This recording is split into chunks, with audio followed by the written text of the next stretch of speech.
Hello friends, आप सभी का स्वागत है आपके अपने प्यारे YouTube channel Akhilesh education centre पर। दोस्तों, क्लास 12th केमिस्ट्री में हम लोग अध्याय 10 पढ़ रहे थे, जिसमें लास्ट क्लास में या क्लास के आखिरी में हम लोगों ने ये प्रश्न लिखा था और इसी को हल करना था कि C5H11Br के सभी संरचनात्मक समावयव लिखकर उनके नाम एवं प्रकार बताइए। तो आपको बता रहे थे कुछ प्रकार हम बता देंगे, कुछ प्रकार आप लोग हल करेंगे। तो कुछ नाम हम बता देंगे, कुछ नाम आप लोग हल करेंगे।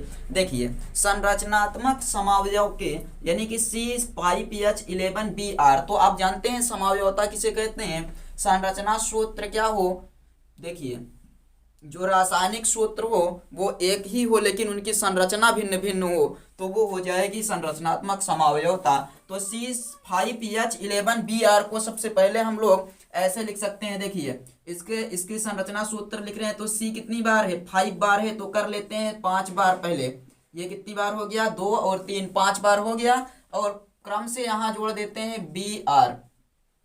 इसका मतलब आप लोग समझते रहिए कि जितना शेष बच रहा है उसमें यच जुड़ा हुआ है। सब में क्या जुड़ा है, यच जुड़ा है। जहां जहां पर शेष बच रहा है वहां वहां पर क्या जोड़ा गया है, यच जोड़ा गया है। तो आपको यहाँ पर ये याद रखना है। चलिए हम लोग इस वाले को थोड़ा सा अलग करते हैं, ये Br, और सब में क्या जुड़ा है, यच जुड़ा है। इस बंध को अलग कर लेते हैं, यहाँ से आपको पहचान में आएगा कि ये अपना क्या है। तो ये यच, यहाँ पर यच, सभी संरचना में किनारे किनारे पर यच जुड़ा है और एक स्थान पर Br जुड़ा है। इसका IUPAC नेम आप लोग बताएंगे, इसका नाम भी लिखना है। देखिए, कह रहा संरचनात्मक समावयव लिखकर उनके नाम बताइए। तो पता तो है कि संरचनात्मक समावयव होता है। चलिए, यहाँ पर आपको एक चीज याद रखना है कि Br को कोई वरीयता नहीं देनी है। हम लोग यहाँ से क्रम से देखें तो ये नॉर्मल श्रेणी है, तो इसको लिख सकते हैं N। कितने कार्बन है, 1 2 3 4 5, 5 कार्बन है आपके पास, 5 कार्बन है। और Br को बोला जाता है bromo, bromo, N bromo, pent, N pentane बोल देते हैं, पेंटेन। 5 कार्बन को क्या बोलेंगे, पेंटेन, यानी कि नॉर्मल ब्रोमोपेंटेन, ये फार्मूला लिखा हुआ है। अब देखिए, संरचनात्मक समावयवता का मतलब ये वाला Br उठाकर यहाँ रख देते हैं, यहाँ का H यहाँ उठा देते हैं, नाम बदल जाएगा। यानी रासायनिक सूत्र वही है, लेकिन यहाँ पर अगर आपने ध्यान से देखा तो Br यानी कि स्थान चेंज हो गया, तो संरचना बदल गई। दूसरी बार क्या करते हैं, इस वाले Br को दूसरे C पर जोड़ते हैं। पहले वाले पर पहले जुड़ा था तो 5C फिर से ले लेते हैं क्रम से, ये हो गए 5C। पहले वाले में Br यहाँ जुड़ा था, इस बार जोड़ते हैं इस वाले पर Br। बाकी सब में क्या, तो बाकी सब में आपका जैसे यच बना है वैसे यच रहेगा। क्या आप लोग समझ पा रहे हैं, बाकी सब में क्या रहेगा, यच जहां जहां पर जुड़ा है वो यच अपने स्थान पर जुड़ा रहेगा। बस हम लोग C यहाँ पर B का स्थान चेंज कर दिए। अब इसका नाम देख लेते हैं। नाम लिखेंगे तो बताइए, अगर हम लोग क्रम से देखें तो 1 2 3 4, 5 कार्बन है, 5 को पेंट बोलेंगे। और दूसरे पर ब्रोमो है, यहां से देखिए अगर काउंट करना शुरू करें तो 1 2, तो इसको हम लोग लिख सकते हैं 2 ब्रोमो और पेंटेन, 2 ब्रोमो पेंटेन हो जाएगा। तीसरी संरचना चलिए देखिए इस प्रकार से बना सकते हैं। अब हम यच नहीं लिखेंगे, फिर से C नॉर्मल लिखते हैं। C को क्या करते हैं, नॉर्मल लिखते हैं। 5 कार्बन हो गया, ये दूसरे पर पहले में, पहले पर फिर दूसरे पर फिर तीसरे पर जोड़ देते हैं, तो इसको बोलेंगे 3 ब्रोमोपेंटेन। क्या बोल देंगे इसको, 3 ब्रोमोपेंटेन। नाम लिख देते हैं यहाँ पर, देखिए 3 ब्रोमो पेंटेन, 3 ब्रोमो पेंटेन हो जाएगा। ये क्लियर हो गया। कितनी संरचना हो गई, 3। चौथी संरचना में देखिए हम लोग क्या करते हैं। अब देखिए यहाँ पर तो कुछ ऐसे करते हैं, Br को रहने देते हैं, यहाँ वाला C इस पर ला देते हैं। तो 4 कार्बन के साथ Br, यहाँ से 4 कार्बन के साथ ये C और यहाँ Br कर देते हैं। यहाँ का जो कार्बन हमने उठाया है वो वाला कार्बन यहाँ पर लाकर जोड़ देते हैं। ये Br अपने स्थान पर है, यहाँ वाला कार्बन इस स्थान पर जोड़ दें। अब बताइए संरचना चेंज हुई या नहीं। चौथे पर Br जुड़ा और एक कार्बन से दूसरा कार्बन यहाँ इस प्रकार से संलग्न हुआ, यानी ये 2 डिग्री बन गया, जहाँ सब 1 1 डिग्री बने थे। तो ये वाली संरचना आपके समझ में आ गई कि हम लोगों ने क्या किया, जो कार्बन था कार्बन को उठा करके कहाँ कर दिया, इस तरफ भेज दिया, और Br अपने स्थान पर जुड़ा है। यानी कि 4 कार्बन है और 4 कार्बन से यहाँ पर इस वाले के सामने यहाँ पर जोड़ते हैं। चलिए देखिए यहाँ पर क्या जोड़ेंगे, C जोड़ेंगे। अब देखिए संरचना अलग हुई, सबसे अलग संरचना है या नहीं। हाँ, उस वाले पर भी जोड़ेंगे, लेकिन आप लोग एक एक करते रहिए। देखिए इस वाले पर जोड़ देंगे और अगला फिर क्या कर सकते हैं कि इस वाले Br को यहाँ पर लाकर रख दें, इस वाले Br को दूसरे वाले पर, पहले वाले पर, दूसरे वाले पर, तीसरे वाले पर, ऐसे कर सकते हैं। तो इस बार कहाँ लाएंगे, ये वाला जो Br पहले पर जुड़ा था वो अब दूसरे वाले पर लाने वाले हैं। तो 4 कार्बन हो गया, 4 कार्बन को लिखते हैं 1 2 3 4। यहाँ पर क्या जोड़ेंगे, इस दोनों संरचनाओं के स्थान पर यहाँ पर जोड़ेंगे, एक पर C एक पर Br। क्लियर है, C और Br, C और Br। इसका नाम क्या होगा पता है, इस वाले का अगर नाम देना चाहें तो आप इस वाले का क्या नाम देंगे, हम एक बार जल्दी से कमेंट करके बताइए। तो इस वाले का नाम देखिए, यहाँ पर पहले पर ब्रोमो जुड़ा है, दूसरे पर मेथिल जुड़ा है, 4 कार्बन है तो ब्यूटेन बोल देंगे। देखिए काउंटिंग करना अगर शुरू करें तो हम लोग कुछ इस प्रकार से करेंगे, 1 2 3 4। तो पहले वाले पर क्या जुड़ा है, ब्रोमो, 1 ब्रोमो, 2 मेथिल, 2 मेथिल और 4 कार्बन है तो ब्यूटेन। क्या हो जाएगा, 1 ब्रोमो 2 मेथिल ब्यूटेन। ये क्लियर हुआ या नहीं बताइए, 1 ब्रोमो 2 मेथिल ब्यूटेन। यहाँ पर काउंटिंग करेंगे 1 2 3 4। तो 2 ब्रोमो 2 मेथिल या 2 2 ऐसे बोल सकते हैं, 2 ब्रोमो 2 मेथिल और butane, 2 bromo 2 methyl butane, 2 bromo 2 methyl butane. ये हो गई इसकी अगली संरचना। कितनी संरचनाएं हो गई, 1 2 3 4, 5 संरचना बन चुकी है। चलिए अब आगे हम लोग संरचना बनाते हैं। अगली संरचना में Br को तीसरे वाले पर लाएंगे, तो 1 2 3 4 यहाँ पर ला रहे हैं Br, C अपने स्थान पर है, C यहाँ रहने दीजिए, ये वाला Br आ गया।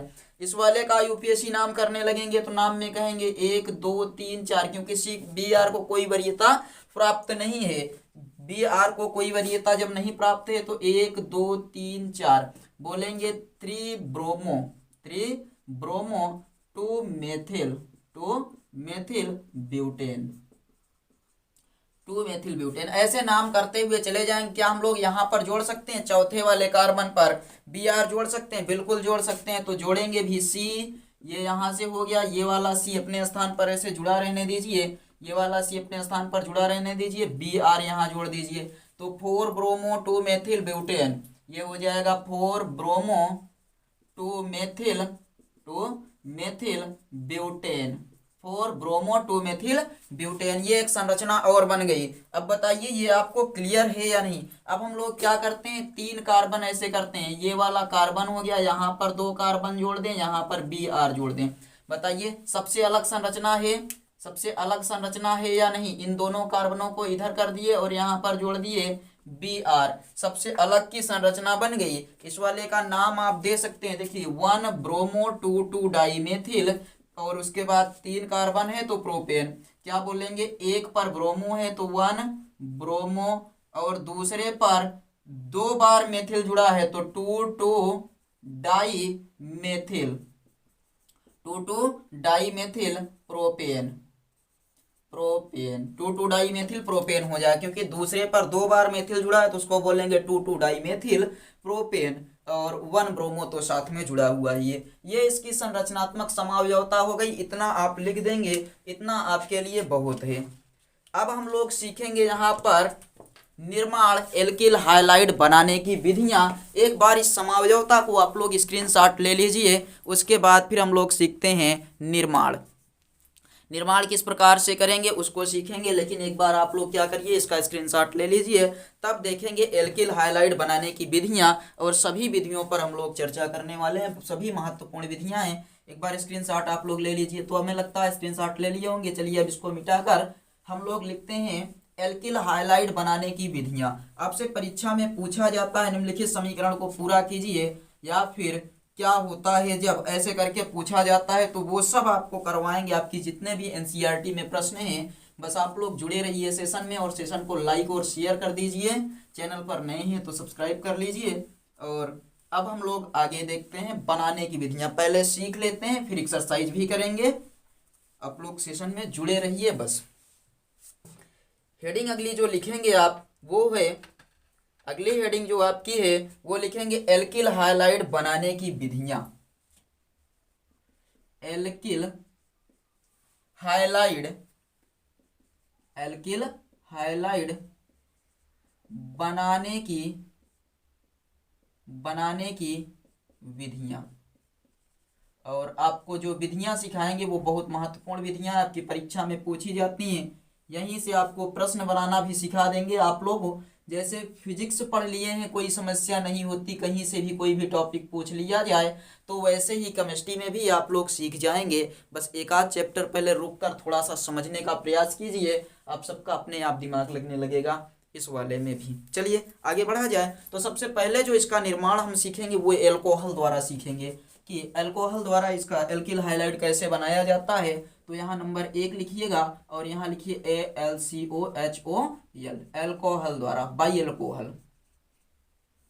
एल्कोहल द्वारा क्या बनाएंगे, एल्किल हाइलाइड बनाने की विधियां। इसमें से जो पहला वाला आपको सीखना है, इसमें से कई पार्ट है। जैसे एल्किल हाइलाइड बनाने की विधियां तो एल्कोहल द्वारा बना लेते हैं, उसके बाद फिर दूसरी विधि द्वारा बनाएंगे। तो यहाँ सबसे पहला अल्कोहल की हैलोजन अम्लों की अभिक्रिया द्वारा, अल्कोहल की हैलोजन अम्लों की अभिक्रिया द्वारा, हैलोजन अम्लों की अभिक्रिया द्वारा क्या बनाएंगे, अल्कोहल बनाएंगे। अल्कोहल की हैलोजन अम्लों, एल्किल हाइलाइड बनाएंगे अल्कोहल की हैलोजन अम्लों के साथ अभिक्रिया करा के। हैलोजन अम्ल यानी कि जैसे हो गया हैलोजन में Cl आ जाता है, अम्ल H+Cl-, जो H+ आयन देते हैं उनको बोलते हैं अम्ल। यानी कि अभिक्रिया करने पर जब H+ आयन दे तो उसको बोला जाता है अम्ल।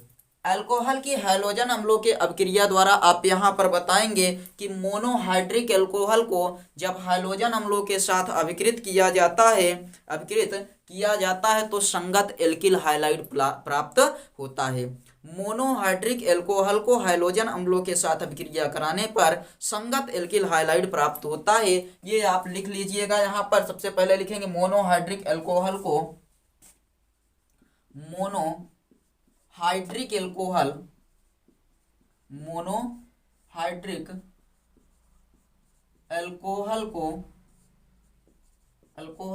को हैलोजन अम्लों के साथ अभिकृत किए जाने पर, हैलोजन अम्लों के साथ अभिकृत किए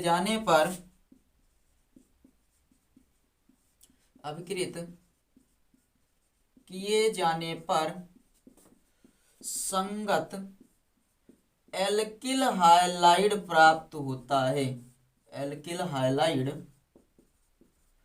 प्राप्त होता है। ये बताएंगे थियरी में कि जब एल्कोहल को हैलोजन अम्लों के साथ अभिकृत किया जाता है, मोनोहाइड्रिक अल्कोहल को हैलोजन अम्लों के साथ अभिकृत किया जाता है तो उत्पाद के रूप में एल्किल हाइलाइड प्राप्त होता है। चलिए देखिए, एल्कोहल का जो सामान्य सूत्र होता है वो होता है ROH, जैसे CH3OH, CH3CH2OH प्लस हैलोजन अम्ल, हैलोजन यानी HX आप बोल सकते हैं, किसके साथ, HX के साथ। उपस्थिति यहाँ रहेगी निर्जल ZnCl2, क्या रहेगा, निर्जल ZnCl2 की उपस्थिति में हम इस चीज को गर्म करेंगे। मोनोहाइड्रिक अल्कोहल को हैलोजन अम्ल के साथ अभिकृत किए जाने पर उत्पाद के रूप में संगत एल्किल हाइलाइड प्राप्त होता है। अब देखिए, संगत एल्किल हाइलाइड मतलब कि यहाँ से R और यहाँ का X दोनों क्या होंगे, एक साथ आ जाएंगे। तो लिख देंगे, यहाँ मिलेगा हमें RX प्लस जो बच रहा H और H मिलकर क्या बन गया, H2 और O। क्लियर है, ये वाला है अल्कोहल और ये वाला है एल्किल हाइलाइड RX यानी CH3X और H2O यानी कि जल बनेगा। तो यहाँ पर आई थिंक आपको अच्छे से समझ में आया होगा कि जब हम लोग क्या करते हैं मोनोहाइड्रिक एल्कोहल को हाइलोजन क्लोराइड या फिर आप बोल सकते हैं एल्किल हाइलाइड, क्या बताएंगे यहाँ पर इस वाले को किसके साथ, हाइलोजन अम्लों के साथ निर्जल ZnCl2 की उपस्थिति में गर्म करेंगे। अपघृत किए जाने पर RX यानी कि एल्किल हाइलाइड और जल प्राप्त होता है। चलिए एक एग्जांपल लेते हैं, जैसे यहाँ पर ले लेते हैं एथेनॉल या एथिल एल्कोहल जिसे कहते हैं। सामान्य सूत्र होता है CH3CH2OH प्लस H हाइड्रोक्लोरिक अम्ल के साथ अभिक्रिया कराते हैं, HCl के साथ अभिक्रिया कराएंगे किसकी उपस्थिति में, तो निर्जल ZnCl2 की उपस्थिति में जब गर्म करेंगे तो देखिए यहाँ का ये वाला पार्ट इस वाले के साथ जुड़ जाएगा, क्योंकि ये R है ये वाला यक्स है, RX आता है तो जो बनेगा उत्पाद वो होगा CH3CH2 और Cl प्लस जो बच रहा है उसको बाहर कर दीजिए H2O। तो ये एथेनॉल है, एथेनॉल को हाइड्रोक्लोरिक अम्ल के साथ गर्म करने पर एथिल क्लोराइड प्राप्त होता है, एथिल क्लोराइड प्राप्त होता है। ये आपसे प्रश्न पूछा जाता है तो यहाँ लिखेंगे एथेनॉल है, ये क्या है, एथानॉल है, एथेनॉल है। और एथेनॉल को क्या करेंगे हम लोग जब अपघृत किएंगे हाइड्रोक्लोरिक अम्ल के साथ तो ये आपको प्राप्त होगा ethyl chloride, ethyl chloride. Clear हुआ।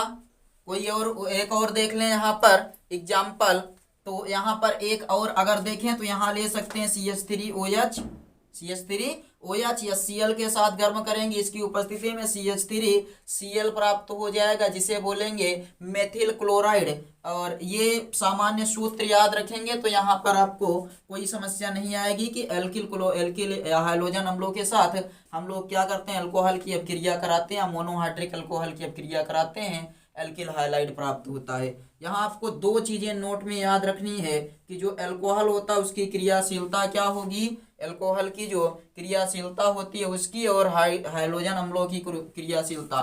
तो लिखेंगे AlCO, अल्कोहल की क्रियाशीलता किस क्रम में होती है, सबसे ज्यादा क्रियाशील कौन सा होता है, 1 डिग्री 2 डिग्री या 3 डिग्री।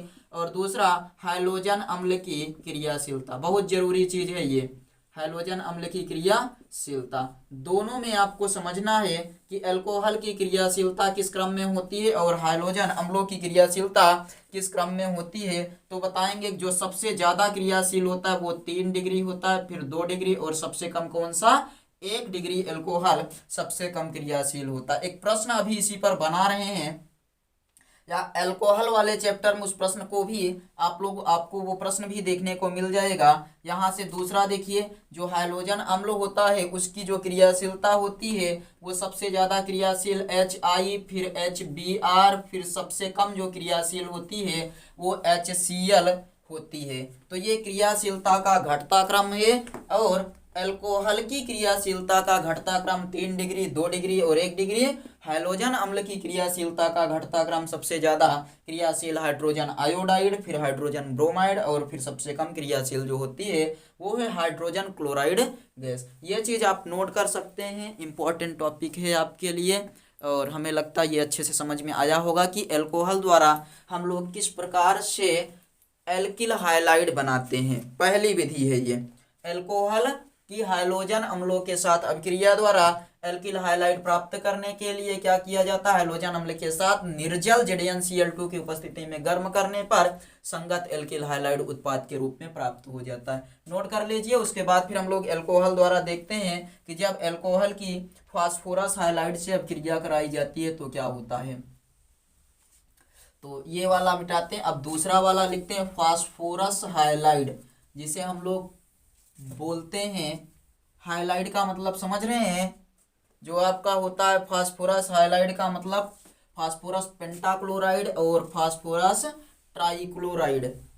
5 कार्बन को पेंटा, ट्राई का मतलब 3 कार्बन। अब आप लोग प्रश्न आपके लिए है कि बताइए सबसे ज्यादा क्रियाशील सबसे ज्यादा क्रियाशील कितने डिग्री का अल्कोहल होता है? कमेंट करके तुरंत बताइए कि सबसे ज्यादा क्रियाशील कितने डिग्री का अल्कोहल होता है। तब तक यहाँ पर हम लोग बी नंबर सीखते हैं। बी नंबर है अल्कोहल की फास्फोरस हाइलाइड, फास्फोरस हाइलाइड से अभिक्रिया,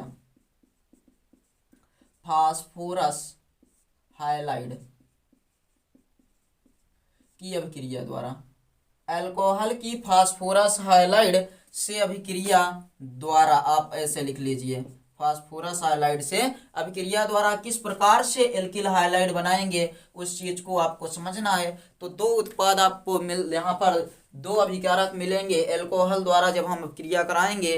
तो यहाँ पर फास्फोरस हाइलाइड के हमें दो उत्पाद देखने को मिलेंगे, फास्फोरस ट्राइक्लोराइड और फास्फोरस पेंटाक्लोराइड से जब अभिक्रिया करते हैं तो आपको यहाँ पर संगत उत्पाद जो प्राप्त होगा वो एल्किल हाइलाइड होगा। उसी की भाषा को लिखते हैं कि मोनोहाइड्रिक एल्कोहल को फास्फोरस, मोनोहाइड्रिक एल्कोहल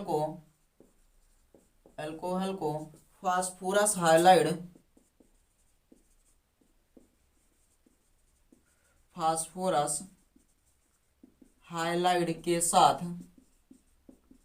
किसके साथ? मोनोहाइड्रिक एल्कोहल को फास्फोरस हाइलाइड के साथ गर्म किए जाने पर, गर्म किए जाने पर संगत एल्किल हाइलाइड प्राप्त होता है, एल्किल हाइलाइड प्राप्त होता है। फास्फोरस हाइलाइड के साथ जब गर्म किया जाएगा मोनोहाइड्रिक एल्कोहल को तो संगत एल्किल हाइलाइड यहाँ पर देखने को मिल जाएगा। चलिए अभिक्रिया देखते हैं। जैसे आपको बोला गया कि ROH, ये क्या है पता है? Monohydric alcohol. अभिक्रिया किस चीज से करवाना है? फास्फोरस हाइलाइड यानी PCl3, फास्फोरस ट्राइक्लोराइड के साथ। दूसरी तरफ हम लोग अभिक्रिया दो प्रकार से कराएंगे, ROH यानी कि मोनोहाइड्रिक एल्कोहल का PCl5 फास्फोरस पेंटाक्लोराइड के साथ अभिक्रिया कराएंगे। इन चीजों को हमें गर्म करना है। तो हमें एक चीज तो क्लियर है कि जब हम लोग फास्फोरस पेंटाक्लोराइड और फास्फोरस ट्राइक्लोराइड के साथ अभिक्रिया करेंगे तो हमें उत्पाद के रूप में एल्किल हाइलाइड मिलेगा। तो यहाँ आप ध्यान से देखिए, RCl लिखा है, Cl कितना है? 3 है, तो 3 इसके आगे भी लगा देते हैं। अब यहाँ लिख सकते हैं 3RCl, क्लियर है, प्लस 3RCl, क्लियर हो गया। अब प्लस P आपके पास 1 है, O 2 है, O 3 है और H 3 है। P आपके पास कितना है? 1 है। तो आप ऐसे बोल सकते हैं H कितना है? 3, तो लिख सकते हैं H3, P 1 ही है, O3। इसको बोलते हैं आर्थोफास्फोरिक अम्ल। क्या बोलेंगे? आर्थोफास्फोरिक एसिड या आर्थोफास्फोरस अम्ल बोला जाएगा। समीकरण आपके समझ में आया कि यहाँ 3 था, हमें RCl प्राप्त करना था, 3 से गुणा कर दिए और उसके बाद फिर जो बच रहा है उसको बगल में लिख दिए H3PO3। तो ये वाला तो हो गया एल्किल हाइलाइड और दूसरे वाले को बोलेंगे आर्थोफास्फोरिक एसिड,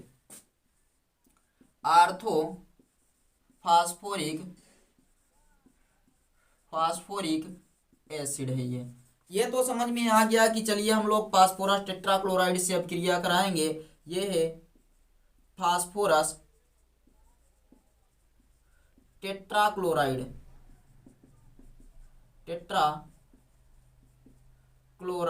फास्फोरस टेट्राक्लोराइड के साथ जब क्रिया कराएंगे तो हमें क्या मिलेगा? एल्किल क्लोराइड और आर्थोफास्फोरिक अम्ल। चलिए अब इधर फास्फोरस पेंटाक्लोराइड से अब क्रिया करवाते हैं। तो फास्फोरस पेंटाक्लोराइड से अब क्रिया करवाएंगे तब ये तो पता है कि हमें RCl मिलेगा, प्लस अब Cl यहाँ 4 बचा है, 4Cl, कितने Cl बचे हैं? 4Cl बचे हैं। तो 4Cl है, यहाँ 1 H है, 1 H यहाँ का उठाते हैं, 1 Cl यहाँ का उठाते हैं, HCl बन गया। 3 Cl यहाँ बचा है, 1 P यहाँ बचा है, 1 यहाँ पर बचा है O।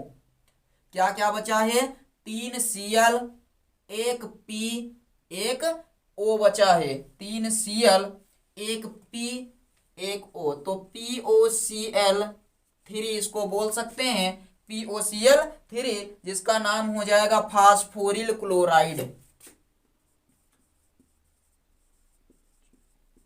फास्फोरिल क्लोराइड ये होता है, यानी कि जब हम लोग क्या करेंगे, अल्कोहल की फास्फोरस हाइलाइड से अभिक्रिया कराएंगे, उत्पाद के रूप में हमें RCl प्राप्त होगा, यानी एल्किल हाइलाइड प्राप्त होगा, और संगत उत्पाद जो मिल रहा है वो ऑर्थोफॉस्फोरिक एसिड है और फास्फोरिल क्लोराइड, दो चीजें आपको मिल रही हैं। यहाँ पर ये समीकरण आपको समझना था। और बताइए ये क्लियर हुआ या नहीं। यहाँ नोट में एक चीज आप बताएंगे कि हम लोग इसकी जो अभिक्रिया है वो Br के साथ नहीं करा सकते हैं। किसके साथ? Br के साथ, यानी कि ब्रोमाइड और आयोडाइड के साथ नहीं करा सकते। कहीं पर नहीं देखा होगा आपने। उसका एक कारण है कि फास्फोरस के ब्रोमाइड और आयोडाइड स्थायी नहीं होते हैं, अतः अल्कोहल के साथ इनकी अभिक्रिया नहीं कराएंगे। यानी कि फास्फोरस के ब्रोमाइड और आयोडाइड अस्थाई नहीं होंगे, और अस्थाई नहीं होंगे तो अल्कोहल की अभिक्रिया मिश्रण में इन्हें लाल फास्फोरस की उपस्थिति में क्या किया जाता है, ब्रोमीन और आयोडीन को अभिक्रिया निर्माण में ही गर्म करने पर संगत एल्किल हाइलाइड हमें प्राप्त हो जाता है। चलिए नोट में आप लिखिए कि अल्कोहल यहाँ फास्फोरस के आयोडाइड और ब्रोमाइड अस्थाई नहीं होते हैं। फास्फोरस के ब्रोमाइड तथा आयोडाइड, फास्फोरस के ब्रोमाइड तथा आयोडाइड, ब्रोमाइड तथा आयोडाइड अस्थाई नहीं होते हैं, अस्थाई नहीं होते हैं। फास्फोरस के ब्रोमाइड और आयोडाइड अस्थाई नहीं होते हैं, अतः जब इनकी अभिक्रिया हम लोग करवाने लगेंगे तो यहाँ ध्यान देंगे, अतः अल्कोहल को अभिक्रिया मिश्रण में ही, यहाँ से देखिए, अतः अल्कोहल को अभिक्रिया मिश्रण में ही, अल्कोहल को अभिक्रिया मिश्रण में ही लाल फास्फोरस तथा ब्रोमीन अथवा आयोडीन के साथ, अभिक्रिया मिश्रण में ही लाल फास्फोरस, अभिक्रिया मिश्रण में ही लाल फास्फोरस तथा ब्रोमीन अथवा आयोडीन, तथा आपको नीचे दिख रहा है ब्रोमीन अथवा आयोडीन, अभिक्रिया मिश्रण में लाल फास्फोरस तथा ब्रोमीन अथवा आयोडीन के साथ अभिक्रिया मिश्रण में ही गर्म करने पर, के साथ अभिक्रिया मिश्रण में, अभिक्रिया मिश्रण में ही गर्म करने पर संगत एल्किल हाइलाइड प्राप्त होता है, संगत एल्किल हाइलाइड प्राप्त होता है। ये एक बार चेक करने दीजिए हमें, आपको दिख रहा है या नहीं। संगत एल्किल हाइलाइड प्राप्त होता है, संगत एल्किल हाइलाइड प्राप्त होता है। तो आपसे पूछा जाए कि फास्फोरस के यहाँ पर हम लोग PBr3 या PI3 क्यों नहीं लिए, तो आप बताएं क्योंकि फास्फोरस के ब्रोमाइड और आयोडाइड अस्थाई नहीं होते हैं, इसलिए अल्कोहल को अभिक्रिया मिश्रण में ही, जब हम लोग अल्कोहल की अभिक्रिया इसके साथ करवाते हैं तो अभिक्रिया मिश्रण में ही लाल फास्फोरस तथा ब्रोमीन अथवा आयोडीन के साथ अभिक्रिया मिश्रण में ही एक साथ मिलाकर गर्म कर दिया जाता है। चलिए नीचे हम लोग अभिक्रिया आराम से लिख सकते हैं। नीचे अभिक्रिया लिखेंगे कि अभिक्रिया मिश्रण में इनको क्या किया जाता है, एक साथ ही गर्म कर देते हैं। जैसे देखिए यहाँ पर क्या क्या होगा, तो ROH अल्कोहल की अभिक्रिया करवा रहे हैं, किस किस चीज की उपस्थिति में, red phosphorus, red phosphorus plus X2। X2 का मतलब यहाँ से लेने का तात्पर्य है कि जो जैसे हो जाएगा Br2I2, दोनों चीजें ही होंगी, B और यहाँ लिख लीजिए कि X बराबर Br और I, दो चीजें लेंगे। रेड फास्फोरस और X2 के साथ जब हम लोग गर्म करते हैं तो हमें उत्पाद जो मिलता है वो हो जाता है RX। ये क्लियर होना चाहिए आपको कि ये डायरेक्ट अभिक्रिया कराया जाता है, और इस प्रकार से इसको अभिकृत नहीं कर सकते क्योंकि इसके ब्रोमाइड और आयोडाइड अस्थाई नहीं होते हैं। और इसलिए अभिक्रिया मिश्रण में लाल फास्फोरस के साथ ब्रोमीन अथवा आयोडीन को मिलाकर गर्म करते हैं, तब हमें संगत एल्किल हाइलाइड प्राप्त हो जाता है। नोट कर लीजिए। उसके बाद फिर हम लोग देखते हैं, इसके बाद देखते हैं थायोनिल क्लोराइड के साथ अभिक्रिया कराएंगे तो क्या होगा। अल्कोहल की थायोनिल क्लोराइड के साथ अभिक्रिया, अल्कोहल की अगली हेडिंग है थायोनिल क्लोराइड से अभिक्रिया द्वारा, अल्कोहल की thionyl chloride SOCl2, thionyl chloride से अभिक्रिया द्वारा। चलिए, अल्कोहल की थायोनिल क्लोराइड से अभिक्रिया द्वारा, तो आप बताएंगे मोनोहाइड्रिक अल्कोहल को थायोनिल क्लोराइड SOCl2 होता है फार्मूला, तो यहां लिखते हैं SOCl2 यानी कि थायोनिल क्लोराइड, थायोनिल क्लोराइड अर्थात SOCl2 के साथ गर्म किए जाने पर एल्किल क्लोराइड प्राप्त होता है। यहां क्या बताएंगे, एल्किल क्लोराइड, क्योंकि थायोनिल क्लोराइड से अब क्रिया कराएंगे तो यहाँ हमें Cl ही मिलेगा। तो मोनोहाइड्रिक एल्कोहल को थायोनिल क्लोराइड के साथ अपकृत किए जाने पर संगत एल्किल क्लोराइड प्राप्त होता है। यह अभिक्रिया क्लोराइड बनाने की सबसे अच्छी विधि मानी जाती है। नोट में इसको आप लिख सकते हैं कि यह अभिक्रिया एल्किल हाइलाइड बनाने की, एल्किल हाइलाइड बनाने की सबसे अच्छी विधि मानी जाती है। अभी देखिए बहुत मजा आने वाला इसमें, एल्किल हाइलाइड बनाने की सबसे अच्छी विधि मानी जाती है। और ऐसा क्यों होता है तो इसको अभी समझेंगे।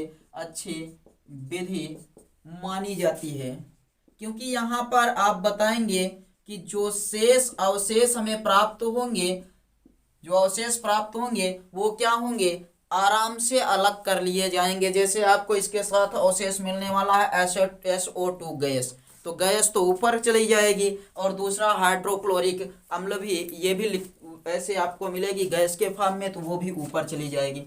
बताएंगे मोनोहाइड्रिक एल्कोहल को थायोनिल क्लोराइड के साथ गर्म किए जाने पर संगत एल्किल क्लोराइड प्राप्त होता है। यह अभिक्रिया एल्किल हाइलाइड बनाने की सबसे अच्छी विधि मानी जाती है क्योंकि इस अभिक्रिया में शेष दोनों उपजात गैसीय होते हैं। क्योंकि इस अभिक्रिया में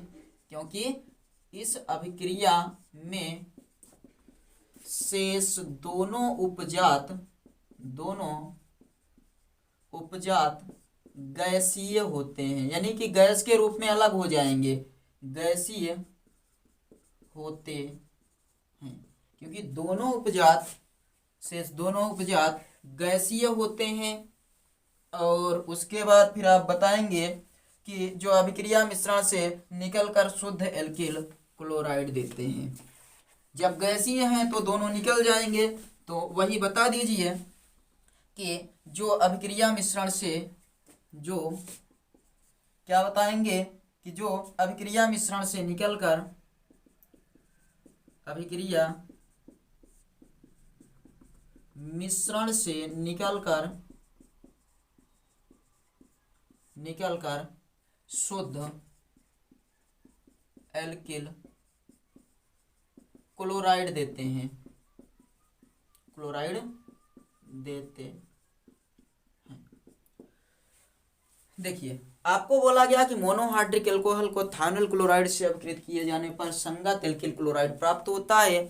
यह अभिक्रिया एल्किल क्लोराइड बनाने की सबसे अच्छी विधि मानी जाती है क्योंकि इस अभिक्रिया में प्राप्त शेष जो उपजात होते हैं वो गैसीय होते हैं और अभिक्रिया मिश्रण से अलग होकर शुद्ध एल्किल क्लोराइड देते हैं। चलिए अभिक्रिया हम लोग लिखते हैं, किसकी अभिक्रिया कराना है तो ROH मोनोहाइड्रिक एल्कोहल की SOCl2 के साथ अभिक्रिया कराना है।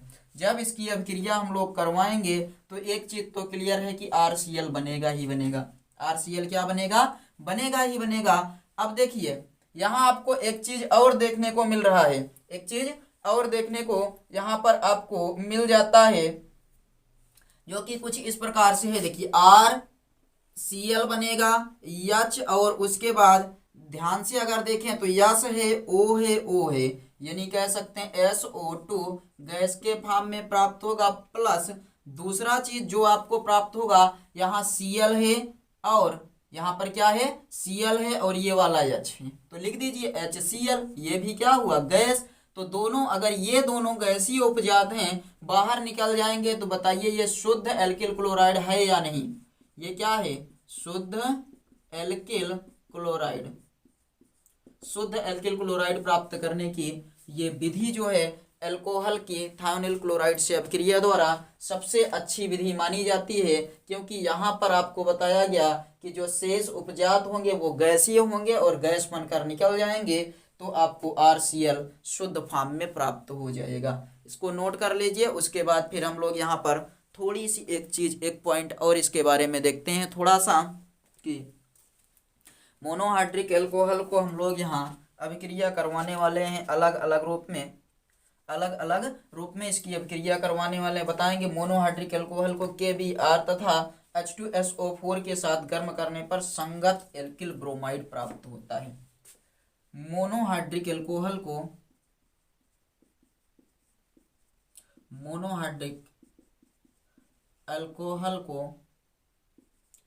KBr तथा H2SO4 के साथ गर्म करने पर H2SO4 के साथ गर्म करने पर क्या प्राप्त होगा, तो संगत एल्किल हाइलाइड प्राप्त होता है, या संगत एल्किल ब्रोमाइड प्राप्त होता है। संगत एल्किल ब्रोमाइड प्राप्त होता है। और यहाँ पर आपको एक फायदा ये रहता है कि समीकरण को संतुलित नहीं करना पड़ता, प्राप्त होता है। समीकरण आपको संतुलित नहीं करना पड़ता, ये अपने आप में पूरा माना जाता है, यहाँ समीकरण को संतुलित नहीं। तो कह रहा मोनोहाइड्रिक एल्कोहल को KBr तथा H2SO4 के साथ गर्म करने पर संगत एल्किल ब्रोमाइड प्राप्त होता है। तो चलिए लिखते हैं KBr प्लस H2SO4। जब अब क्रिया कराएंगे तो ये हो जाएगा, देखिए HBr प्राप्त होगा प्लस KHSO4 हो जाएगा। क्या क्या मिलेगा, HBr प्लस KHSO4। अब हमें क्या करना है, देखिए ROH की अभिक्रिया करा देना है HBr से, इस वाले HBr से अभिक्रिया करा देना है। जब गर्म करेंगे तो आपको मिल जाएगा RBr plus H2O, RBr plus H2O। जो प्राप्त करना था वो प्राप्त हो गया, एल्किल ब्रोमाइड। क्लियर है, एल्किल ब्रोमाइड प्राप्त हो गया। अब बताइए ये चीज आपके समझ में आ गया या नहीं, ये चीज क्लियर हो गया।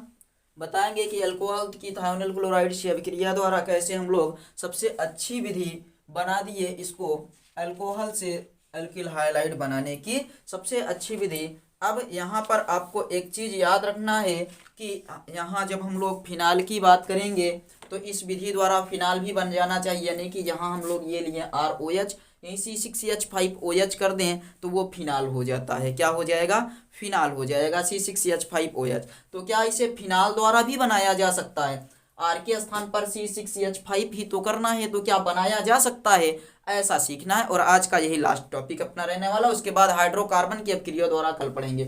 तो आपके दिमाग में आना चाहिए कि अगर हम लोग यहाँ पर एल्कोहल द्वारा बना सकते हैं क्या एल्किल हाइलाइड, तो क्या फिनाल द्वारा नहीं बना सकते, क्योंकि R के स्थान पर C6H5 ही रखना है, बाकी ये वाला तो सेम ही रहेगा C6H5OH, और SOCl2 से क्या अभिक्रिया करा के नहीं बना सकते हैं।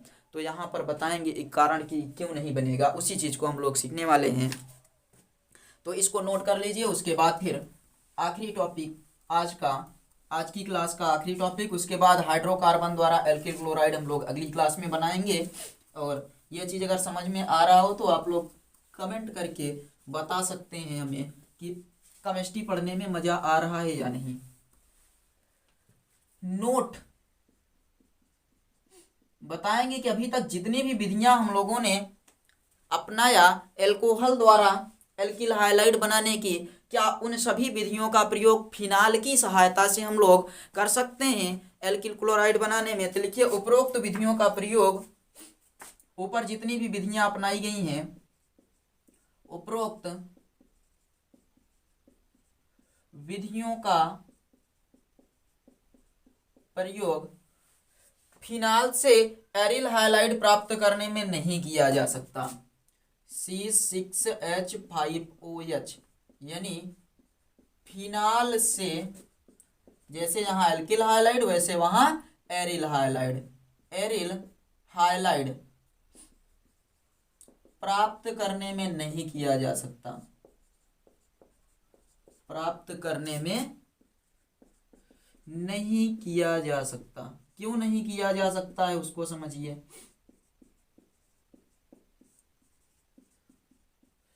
उपरोक्त विधियों का प्रयोग फिनाल से एरिल हाइलाइड बनाने में नहीं किया जा सकता क्योंकि अनुनाद के कारण फिनाल में, क्योंकि अनुनाद वगैरह आप लोग पढ़े होंगे क्लास 11th में, अनुनाद के कारण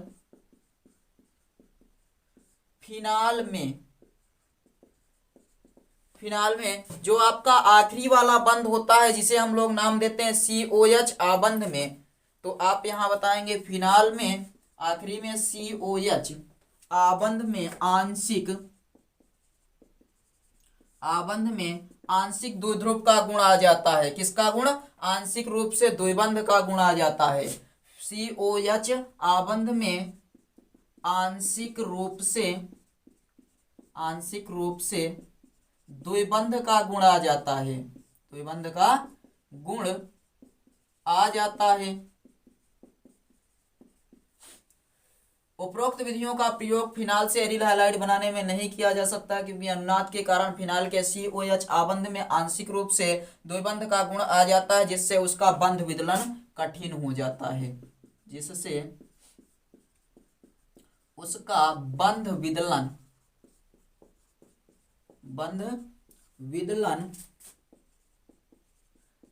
कठिन हो जाता है।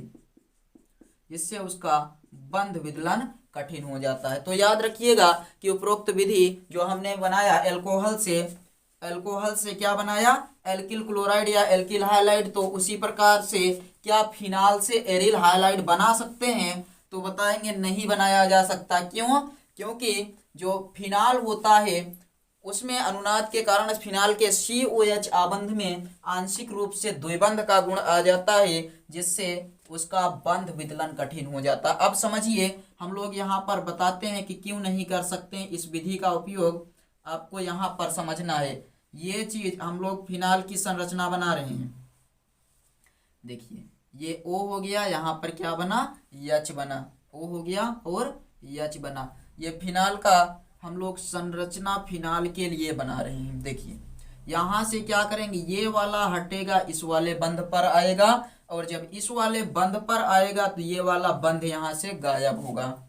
ये वाला बंध क्या होगा? इस पर अगर ये दो पेयर हट गए तो इस पर आंशिक रूप से प्लस आएगा, और यहाँ से प्लस आने के कारण ये आंशिक रूप से क्या होगा? द्विबंध के रूप में अपने आप को लाने का प्रयास करेगा। ऐसे समझिए।